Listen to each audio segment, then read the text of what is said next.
तो भारतीय बाजारों में प्रेशर और दिन के निचले स्तरों पर इंडिसेस अभी कामकाज करता हुआ निफ्टी करीब 19,506 के जोन्स में ट्रेड कर रहा है, जो कि डे लो भी है। सेंसेक्स में भी दबाव है। निफ्टी बैंक करीब 250 अंक नीचे अब कामकाज करता हुआ। एक बार मिड कैप स्मॉल कैप लेकर आए, क्योंकि आज mid cap small cap first half में अपने नए ऑल टाइम हाइस पर पहुंचे, लेकिन वहां से फिर बिकवाली आई और अब फ्लैट टू नेगेटिव साइड पर कामकाज करते हुए आपको दिखाई पड़ेंगे। मिड कैप के अलावा एक बार एडवांस डिक्लाइन भी लेकर आए, क्योंकि थोड़ी देर पहले जो एडवांसेस 1900 के आसपास थे वो घटकर 1300 के आसपास पहुंच गए हैं, और डिक्लाइन जो कि 1000 के आसपास थे वो बढ़कर 1550 के आसपास पहुंच गए। तो ये इंडिकेट करता है कि बाजार में जो लार्जर या ब्रॉडर मार्केट्स में खरीदारी थी, वो खरीदारी अब बिकवाली की तरफ बदलते हुए दिखाई पड़ रही है। तो 1550 शेयर बिकवाली के साथ कामकाज कर रहे हैं और 1300 शेयरों में सोफार खरीदारी देखने को मिल रही है। हमारे साथ पीएल रिसर्च से शिल्पा रावत मौजूद हैं। शिल्पा मैम नमस्कार, स्वागत है कार्यक्रम में।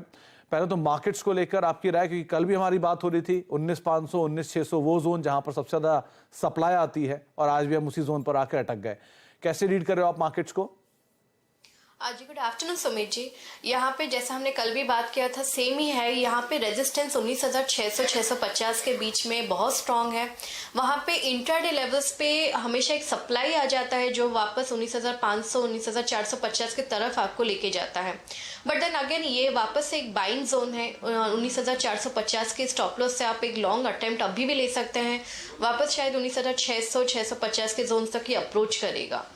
ये जो स्ट्रक्चर है मार्केट का, ये एक मैसिव गैप अप कभी होता है तो ही शायद ये लेवल्स हम लोग ब्रीच करके ऊपर की तरफ जाएंगे।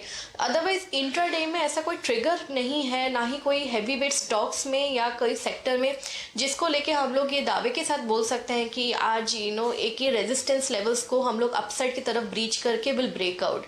ये गैप अप के साथ ही पॉसिबल है। अदरवाइज ये हमेशा एक रेंज बाउंड सेशन रहेगा। एक साइडवेज मार्केट है जहाँ पे हम डिस्कस करते रहते हैं कि आप रेंज के नीचे की तरफ आप बाय कीजिए और ऊपर की तरफ आप सेल कीजिए। कोई निफ्टी बैंक इसको लेकर कोई टेक आपका, क्योंकि आज भी कल्प्रिट वही है, 250 अंकों की गिरावट वहां पर है। आज पहला एक्सपायरी है वेंसडेज को, तो मुझे लगता है कि आज यहाँ पे थोड़ा वो पैनिक है और ये एक्सपायरी मूव मोस्टली ज़्यादा है। यहाँ पे बैंक निफ्टी में भी अगर हम लोग देखेंगे वही 44,000 पे एक बहुत अच्छा सपोर्ट है एंड 44,700 पे रेजिस्टेंस है। तो ये जो 700 पॉइंट्स का एक रेंज है बैंक निफ्टी में, ये बहुत ब्यूटीफुली प्ले कर रहा है। तो इसमें भी सेम है, आपको एक साइडवेज ट्रैकर आपको जैसा एक देता है, ये एक आपको अपॉर्चुनिटी, आप अपसाइड में सेल कीजिए, अभी नीचे की तरफ आप बाय अटेम्प्ट कर भी सकते हैं। एक्सपायरी में का आप एक्सपेक्ट भी कर सकते हैं कि सेकेंड हाफ 2:30 3 o'clock एक मूव आपको मिले जहां पे बैंक निफ्टी वापस ऊपर की तरफ जाए। तो ये मेरे हिसाब से अभी वापस एक बाइंग अपॉर्चुनिटी है 44,000 के स्टॉप लॉस से। तो वापस बाइंग अपॉर्चुनिटी 44,000 का स्टॉप लॉस लेकर आप बैंक निफ्टी में तलाश सकते हैं। शिल्पा, हमसे आगे में हम बातचीट जारी रखेंगे, लेकिन एक बार मिड कैप के कुछ गेनर्स लूजर्स आपकी स्क्रीन पर आएंगे, क्योंकि परिस्थितियां जो है वो बदली हैं पिछले 1 घंटे या 2 घंटे के दौरान। जहां पर फर्स्ट हाफ में मिड कैप में एक अच्छी रफ्तार थी, ब्रॉडर मार्केट में तेज खरीदारी थी, अब थोड़ी सी प्रेशर है। और प्रेशर है सरकारी बैंकों में, सरकारी बैंकों के साथ साथ सरकारी कंपनियों में और सरकारी रेलवे कंपनियों में, सब में प्रेशर है।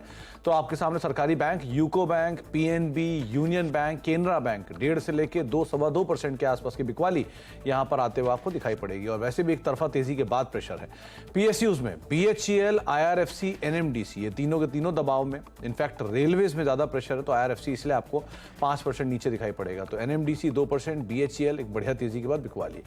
रियल स्टेट शेयरों में कोल्टे पाटिल, शोभा, अजमेरा, ब्रिगेड, ये सब वो नाम जो कि आधा से लेकर 2.25% के आसपास की गिरावट के साथ कामकाज करते हुए आपको दिखाई पड़ेंगे। यहां पर भी थोड़े हद तक प्रेशर आता हुआ दिख रहा है। मिड कैप के चढ़ने वाले शेयरों में पेट्रोनेट एलएनजी, ये राजेश पालिया सर की तरफ से कॉल भी थी, बढ़िया कॉल, 7.5% का रिटर्न। वोल्टास 4% ऊपर, डालमिया भारत सीमेंट में से, और आईजीएल 1.5% ऊपर आज ये कामकाज करता हुआ आपको दिखाई पड़ेगा। अच्छी खरीदारी है मिड कैप के इन सिलेक्टिव स्टॉक्स में। बिकवाली है ट्राइडेंट में, सेल में, एम्फेसिस में और डिक्सन टेक में, जो कि करीब 2 से लेकर 3% के आसपास के दबाव के साथ सोफार कामकाज करते हुए दिखाई पड़ रहे हैं। अब शिल्पा से हम आगे बातचीत करेंगे, लेकिन उससे पहले एक बड़ा इंटरव्यू जो कि आप कल शाम से ही देख रहे हैं, सिस्टर चैनल मनी कंट्रोल की तरफ से एक इंटरव्यू हुआ जहां प्रधानमंत्री मोदी ने मनी कंट्रोल के साथ एक एक्सक्लूसिव इंटरव्यू दिया है group editor in chief Rahul Joshi के साथ। एक्सक्लूसिव इंटरव्यू में पीएम मोदी ने G20 की लीडरशिप, इकोनॉमी और बड़े ग्लोबल मसलों पर बात की है। इस पर बातचीत कर लेते हैं, और नीरज जी हमारे साथ मौजूद भी हैं। इसके मायने समझने के लिए टीवी मोहनदास पई सर भी कुछ देर में हमारे साथ मौजूद होंगे। नीरज जी, एक बड़ी एक्सक्लूसिव इंटरव्यू, और स्पेशली उस जंक्चर पे जहां G20 समिट शुरू होने जा रहा है। रहा है। दिल्ली के विजुअल आपने देखे ही होंगे, किस तरह की शानदार वहाँ पर तैयारियां हो भी रही हैं। और इंडियन इकोनॉमी भी पॉइज्ड है अब बेटर साइड के लिए, जो उन्होंने कहा भी कि तीसरे पायदान पर आ रहा है। अभी हमारी बात भी हो रही थी थोड़ी पहले खेमका सर से, उन्होंने भी, प्रशांत खेमका सर ने, कि बहुत तेज़ी से जंक्चर बदला है इंडियन इकोनॉमी के लिए। कैसे देख रहे हो आप पूरा ये जो बातचीत हुई है उसको? तो बिल्कुल सुमित, और इंटरव्यू जो मनी कंट्रोल में पूरा विस्तार से छपा हुआ है उसको आप पढ़ सकते हैं। G20 के कॉन्टेक्स्ट में जब प्रधानमंत्री जी ये बात कह रहे हैं तो वो ये दिखाना चाहते हैं, ये बताना चाहते हैं पूरी दुनिया को, G20 जो दुनिया के टॉप 20 कंट्रीज़ हैं उनका संगठन है, कि भारत ने पिछले 9 सालों में कैसे अपनी इकोनॉमिक ग्रोथ करी है और उस इकोनॉमिक ग्रोथ का फ़ायदा दुनिया के दूसरे देशों को भी हो रहा है। कैसे उन्होंने अपनी डिप्लोमेटिक सिचुएशन बनाई है, कैसे उन्होंने अपने बिजनेस पार्टनर्स बनाए हैं और कैसे वो इस देश को और इस दुनिया को देख रहे हैं। बहुत इंपॉर्टेंट यहाँ पे ये समझना है कि भारत ने अपनी जो पोजीशनिंग की है वो, जैसे उनका एक बहुत ही फेमस सेइंग है कि सबका साथ सबका विकास, ये केवल देश के लिए नहीं है, ये दुनिया के लिए भी है। क्योंकि भारत के अंदर जो डेवलपमेंट हो रहे हैं, चाहे वो डिजिटल इंडिया के हों, चाहे किसी कोरोना वैक्सीन के डेवलपमेंट के हों, वो शेयर्ड है।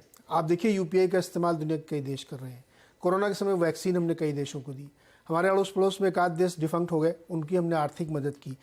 तो G20 जैसे फोरम पे भारत ये शोकेस कर रहा है कि भारत की जो आर्थिक ताकत के रूप में विकास हो रहा है, भारत का जो सामाजिक रूप से विकास हो रहा है और जो डिप्लोमेटिक तरीके से हम अपनी पोजीशन रख रहे हैं वो शेयर्ड है। अलग अलग फ्रंट पे आप देखिए तो भारत ने इसको करके दिखाया, और सिर्फ बातें नहीं, करके दिखाया। जैसे मैंने कहा कि कोरोना का वो दौर था जब बहुत मुश्किल में थे, तो हमने वैक्सीन शेयर की, बहुत सारे देशों को हमने फ्री में वैक्सीन दी। यही तो लीडरशिप की क्वालिटी होती है। फिर जब हम अपने यहाँ डिजिटल इंडिया बना रहे हैं तो भारत तो डेवलप हो ही रहा है। हमने बहुत सारे देशों में अब यूपीआई यूज़ होने की बात चल रही है। तो कंट्री एज ए होल जो आप डेवलप करते हैं उसका फ़ायदा दूसरों को मिलता है। क्लीन और ग्रीन एनर्जी पे पूरी दुनिया में कितनी बैठकें हुई। भारत ने भी अपना एक संकल्प लिया है कि 2060 तक हमको नेट ज़ीरो होना है। उसके लिए क्या प्रयास किए जा रहे हैं, तो आपने देखा होगा कि फॉसिल फ्यूल की सब्सिडी उन्होंने कम की, ग्रीन एनर्जी की सब्सिडी बढ़ा दी। सबसे बड़े टैक्स रिफॉर्म्स किए, क्योंकि जब बाहर का निवेशक यहाँ आता है तो उसको लगता है कि यहाँ का टैक्स स्ट्रक्चर क्या है, पॉलिटिकल सिस्टम क्या है। तो एक देश एक टैक्स, GST लागू की।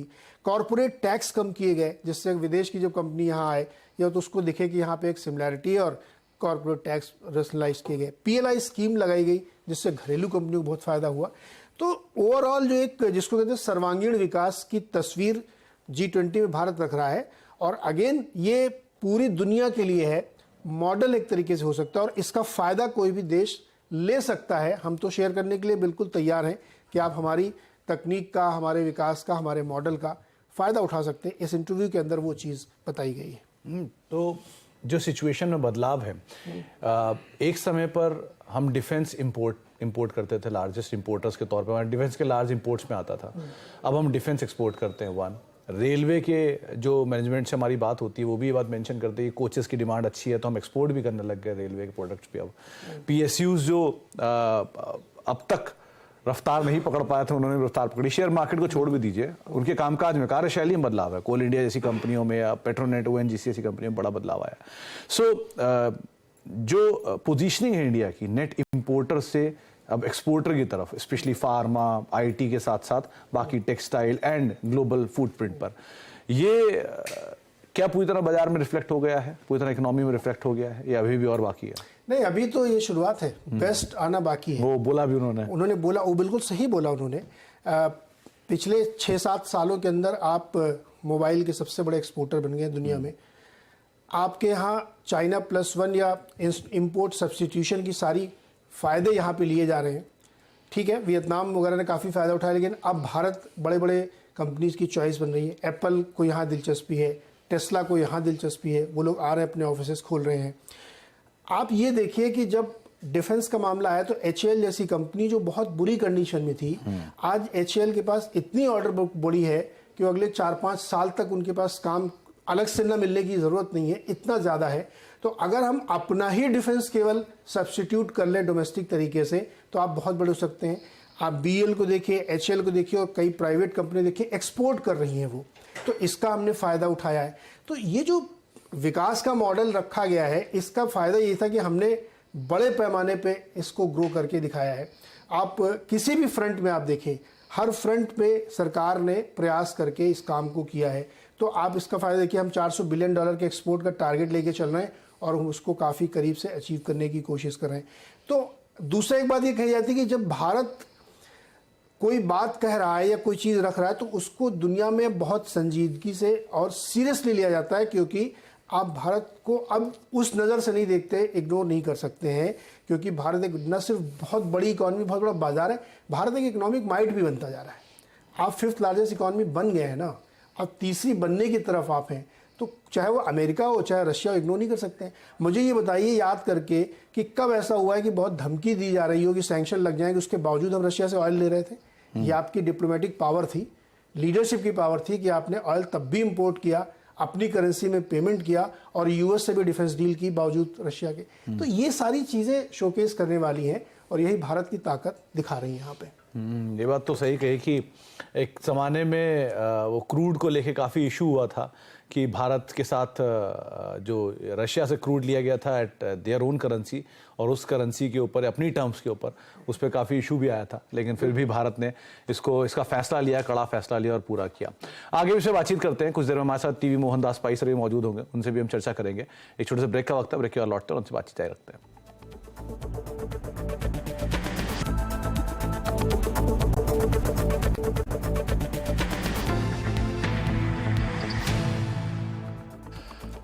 तो आप देख रहे हैं मिड कैप मंत्रा और मार्केट्स में करीब 63 अंकों के आसपास की गिरावट है। 250 अंक नीचे निफ्टी बैंक सो फार कामकाज करता हुआ दिखाई पड़ रहा है। हम बातचीत कर रहे थे अभी नीरज जी से, खास तौर से जो मनी कंट्रोल का exclusive interview, super exclusive interview आपने देखा प्रधानमंत्री मोदी का, उसके ऊपर भी। और अब हमारे साथ बातचीत करने के लिए टीवी मोहनदास पाई सर भी मौजूद हैं, इसी पर ही एक बड़ी चर्चा करने के लिए।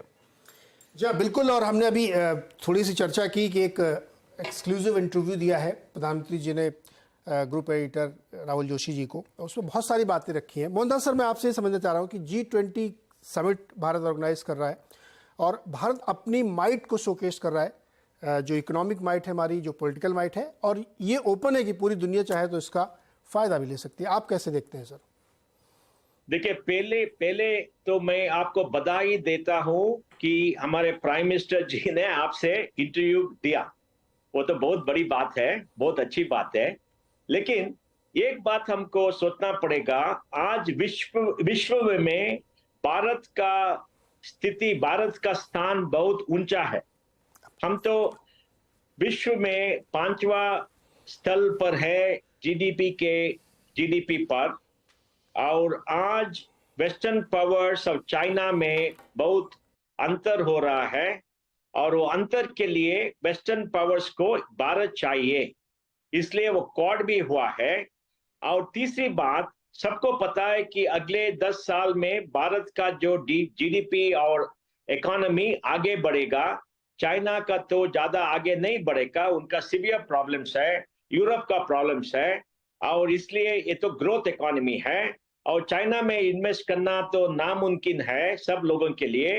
तो भारत में इन्वेस्ट करने का बहुत अट्रैक्शन हुआ है। और लास्ट बात है कि जो प्राइम मिनिस्टर जी ने पहले 10 साल में फॉरेन अफेयर्स या कोई हमारे इकोनॉमी पे जो कुछ किया है, रिफॉर्म्स किया है, उसका नतीजा ये सबको पता चला है कि वो पहले 5 साल का जीडीपी कंट्रीज को छोड़ के भारत ही सबसे बड़ा है, और विश्व में बहुत कुछ देश भारत का जो बात है, भारत का जो रीति है, वो फॉलो करने के लिए तैयार है। इसलिए G20 भारत को एक सही टाइम पर मिला है, और भारत, मोदी जी दिखाएंगे कि भारत का स्थिति विश्व में क्या है, तो बहुत अच्छी बात है। मोहनदास सर, थोड़ा सा और इसको डिटेल आपसे समझते हैं, क्योंकि आप तो बिजनेस फ्रेटर्निटी से है, स्टार्टअप में बहुत डीपली उसको समझते हैं, और हिंदुस्तान की स्टार्टअप कैपिटल में आप रहते भी हैं। भारत ने जिस तरीके से अपनी इकोनॉमी को क्यूरेट किया है, और आज़ादी के बाद के सबसे बड़े इकोनॉमिक रिफॉर्म्स इसी पिछले 9-10 सालों में हमने देखे। न सिर्फ इकोनॉमिक रिफॉर्म, आप देखिए बहुत सारी पॉलिटिकल पोजीशनिंग भी हमने ग्लोबली अपनी की है, कि एक ऐसा दौर भी हमने देखा कि जब हम बहुत तनाव के बीच में भी रशिया से ऑयल इंपोर्ट कर रहे थे, यूएस उन देशों पर बैन लगा रहा था, रिस्ट्रिक्शंस लगा रहा था, लेकिन हम ले रहे थे। तो ये कहीं ना कहीं दिखाता है कि भारत ने जो अपनी ग्लोबल पोजीशनिंग की है वो बहुत सॉलिड फुटिंग पे, नोबडी कैन इग्नोर इट। ये सच है, क्योंकि पहली बार मैंने तो भारत का फॉरेन अफेयर्स 40 ईयर से देख रहा हूं, लेकिन पहली बार मैं देख रहा हूं कि भारत का इंटरेस्ट आगे रखकर फॉरेन पॉलिसी की है। आज तक हम यूएस को सुनते थे या तो रशिया को सुनते थे, डर था कि अगर ये करेंगे तो क्या होगा। अभी कोई डर नहीं है। National interest first, number 1 priority है, और नेशनल इंटरेस्ट, भारत का इंटरेस्ट आगे लगकर ही हम रशिया से, रूस से हम तेल ले रहे हैं। जब कभी वेस्टर्न पावर्स ने तेल लेने का मना किया है, हम ले रहे हैं और सबको कह रहे हैं कि ये तो हमारा नेशनल पॉलिसी है। और हमने यूरोप को भी कहा है कि जो यूक्रेन का जो कॉन्फ्लिक्ट है वो तो यूरोपियन प्रॉब्लम है। आज तक किसी फॉरेन मिनिस्टर ने नहीं कहा यूरोप और इनको कि ये तो आपका प्रॉब्लम है, आप ही हल करो, हम पर क्यों तंग करते हो। हम तो बात कर रहे हैं। और कैसे बात करें, क्योंकि प्राइम मिनिस्टर साहब प्राइम मिनिस्टर साहब ने पहले सारे विश्व के आगे कहा है कि भारत का जो नेशनल इंटरेस्ट है वो फर्स्ट प्रायोरिटी है। दूसरे उन्होंने कहा है कि हमारा जीडीपी, हमारा इकोनॉमी आगे चल रहा है और ग्रोथ इधर ही होगा। और तीसरी एक बात है कि अब हम तो डिजिटल रेवोल्यूशन के बीच में है, तो विश्व में हो रहा है, ये तो डिजिटल रेवोल्यूशन है, और डिजिटल रेवोल्यूशन इंडस्ट्रियल रेवोल्यूशन के भी ज्यादा होगा। और डिजिटल रेवोल्यूशन में 3 देश आगे हैं, पहला तो यूनाइटेड स्टेट्स, दूसरा चाइना और तीसरा भारत। और चाइना के पास तो एक फायरवॉल है, वो दूसरे देश उनसे इंटरेक्ट करने से मना करते हैं। इसलिए सारी विश्व में यूनाइटेड स्टेट्स और भारत का जो रिश्ता है वही ये डिजिटल रेवोल्यूशन में आगे जाकर डोमिनेट करेगा। जी सर, एक सवाल और, सॉफ्ट पावर के तौर पे भी भारत ने अपने आप को बहुत अच्छा किया। आप चूंकि बहुत सारे देशों की यात्रा करते हैं, जाते हैं, लोग कहते हैं कि भारत की तरफ देखने का नज़रिया बदला है। अब मैं एक बहुत बड़ी अमेरिका की ही कंपनी के सीईओ से मिला था मुंबई में, तो उन्होंने मुझे अपना एक्सपीरियंस बताया कि अब मैं जाता हूं तो लोगों का नज़रिया बदल गया। आपका सर क्या एक्सपीरियंस दिखा है सॉफ्ट पावर के तौर पे? देखिए, ये तो सॉफ्ट पावर की बात नहीं है, ये तो इकोनॉमिक पावर की बात है। एक बात हमको सोचना पड़ेगा, आप लोग तो मनी कंट्रोल में हो, सीएनबीसी में हो, आपको भी पता है आर्थिक स्थिति ही सबके सामने आगे होता है। ये सारी दुनिया पैसे के पीछे भागती है, आपको पता है। अभी आर्थिक स्थिति भारत का बहुत अच्छा है, हम तो 5th लार्जेस्ट इकोनॉमी बन गए हैं, 2-3 साल में 3rd इकोनॉमी बन जाएंगे, ग्रोथ इधर हो रहा है। चाइना में इन्वेस्टमेंट डालने का कोई मतलब नहीं है, वेस्टर्न पावर्स में उनको इन्वेस्टमेंट करना है तो भारत में ही करना है। भारत तो आगे हुआ है, हमारा पॉलिसी अच्छे हुआ है, तो उनको पता है। यही बात है, ये सॉफ्ट पावर का मतलब है, लेकिन ज्यादा मतलब नहीं है। इकोनॉमिक पावर, मोदी जी का रूल और डिजिटल पावर, इससे ही हमारा जो रेस्पेक्ट है दुनिया में, विश्व में, वो आगे है। मुझे पता है, जब कभी मैं बाहर जाता हूँ लोग हमको देखकर कहते हैं मोदी इज इंडिया और डिजिटल रेवोल्यूशन, स्टार्टअप इंडिया सब किया है, यही बात करते हैं। और जब कभी फॉरेन डेलीगेशन आते हैं बेंगलुरु में, हम उनको प्रेजेंट करते हैं, उनको एक आश्चर्य होता है कि भारत ने इतना सब कुछ किया है, उनको पता भी चलता है कि वो पीछे है। तो मैं समझता हूं कि आर्थिक स्थिति, डिजिटल रेवोल्यूशन, ये सब आगे है। सॉफ्ट पावर कल्चरल पावर है, हमको तो कल्चरल पावर है, लेकिन दुनिया कल्चरल पावर को ज्यादा रेस्पेक्ट नहीं देती है, आर्थिक स्थिति को ज्यादा रेस्पेक्ट देती है। वही आज हम देख रहे हैं। बहुत बहुत शुक्रिया मोहनदास सर हमारे साथ मौजूद रहने के लिए और इस तमाम मामलों में हमसे बातचीत करने के लिए, अपना व्यू पॉइंट रखने के लिए। तो आप मोहनदास पाई सर को सुन रहे थे। अब एक बार खिलाड़ी अपडेट भी ले लेते हैं जाने से पहले, किस तरह की सिचुएशन वहाँ पर देखने को मिल रहे हैं। 3 खिलाड़ी इस हफ्ते में हमारे साथ मौजूद हैं, जिनमें जो रिटर्न अब तक लीड कर रही थी वो रिटर्न आता हुआ दिखाई पड़ रहा है। खास तौर से बढ़िया कॉल्स के बाद, JSW एनर्जी ऐसी कॉल्स के बाद जो रिटर्न आया था वो स्वाति की तरफ से आ रहा था। अब KRBL उनकी शानदार कॉल, जहाँ पे वो प्रॉफिट्स बुक कर चुकी हैं। 435 के टारगेट्स थे, लेकिन वो प्रॉफिट्स को वहाँ पर उन्होंने बुक किया 430 के आसपास। बढ़िया तेज़ी यहाँ पर भी देखने को मिली। इसके अलावा आशीष क्याल और जतिन गेडिया भी हमारे साथ खेल रहे हैं। रिटर्न आपकी स्क्रीन पर है। 22-23% रिटर्न स्वाति का है और 7% रिटर्न आशीष क्याल का है और 6% मार्जिनल रिटर्न जतिन गेड़िया का है। तो सो फार हेड्स डाउन, स्वाति जी आगे चल रही हैं। ब्रेक का वक्त है और ब्रेक के उस पार भी नीरज जी आपके साथ बने रहेंगे। आज हमारे साथ कुछ ही देर में मौजूद रहने वाली है मैनेजमेंट मौलिक पटेल सर मौजूद होंगे, CMD मेघमानी फिनकेम के एक्सपेंशन को लेके, केमिकल प्राइसेस को लेकर और साथ साथ Q2 या फिर going forward second half of financial year को लेकर क्या बातचीत है, उस पर चर्चा करेंगे छोटे से ब्रेक के उस पार।